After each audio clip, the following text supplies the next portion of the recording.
You have to tip your hat to San Antonio, obviously, them making 22 threes. I'll have to go back and look at the film to see exactly where they're the ones that obviously our closeouts, finding the finding shooters versus the drivers, and just recognizing, where they were on the floor. But you have to tip your hat to San Antonio for how hard they played, for their ability to move the basketball, and, they attacked early.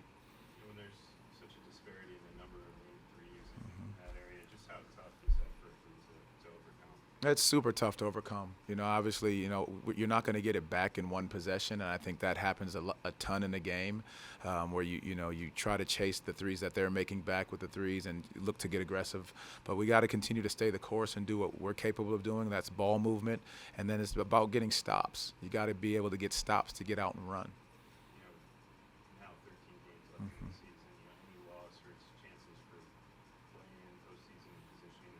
And, so many of the players that have talked about. What's your message to them, after a tough loss that I'm sure a lot of them want? Well, yeah, it's a definite tough loss, and again, you really do have to tip your hat to San Antonio. They played their tails off, and they brought it to us. Again, but you have to.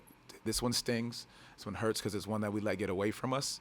But you have to be able to move on to the next game and know what you can improve on and tighten up our defense, because I don't think we did a great job of defending the way that we have shown to be able to defend.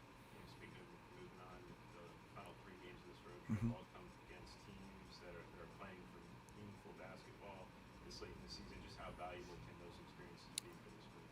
Dan, it's so valuable for our guys, and we'll continue to reiterate that, is that we're playing for something just like they're playing for something. So these games are very meaningful. Our attention to detail, our level of focus, our ability to defend for the rest of this road trip is going to be tested. But it's a great challenge that our guys have always been willing to take on, with that resiliency of being able to bounce back. Fran's such a fighter, he's kind of plays through everything. What did you see out of Fran's tonight? His toughness, because obviously him not being at 100%, his willingness to battle and push through. I think it says so much about his competitive spirit, his competitive nature, and his willingness to find any way he can to impact winning. That's the way he conducts himself.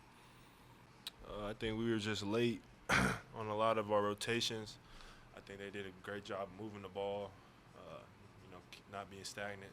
We were always just a step behind, I think, on the defense end. And, they were making everything, especially from three. So when teams highlight that, it's just hard to stop them. But at the same time, you got to try to do a better job of getting them out of rhythm in the start of the game so that they don't, let that carry over for the rest of the game. And we weren't able to do that. When there's such a disparity in three-pointers made, how hard is that to overcome? It's damn near impossible. Shoot, what they made? We made 10. They made 22. So unless you're getting to the foul line or just dominating the paint, you're not gonna win with that much of a difference. Any loss now obviously hurts your guys' chance of playing, which some of you guys have talked about. What's your message in the locker room? After a tough loss like this, to keep going and keep fighting. Yeah, that's all it is. You gotta keep playing. Got more games to play. We're not out of the picture. You just gotta keep playing. Live with what happens. But there's nothing special that we can do. You just gotta be locked in for the next game. You alluded to things. You guys have 3 more games on this road trip, all against teams that are playing for something in terms of postseason. Just how valuable can those experiences be for your group and your young guys? I think can be really helpful. I think it's going to be a lot of competitive basketball. We're going to get a lot of teams. We're going to see them, I think, at full strength. If not, if they're not at full strength, they're going to be playing like it. So we just got to be ready. Jeremy's the guy, obviously, in your rookie class. What have you seen out of him, and kind of what's your relationship like with him, I think? Yeah, he's a guy who I know a little bit. Always fun to play against him.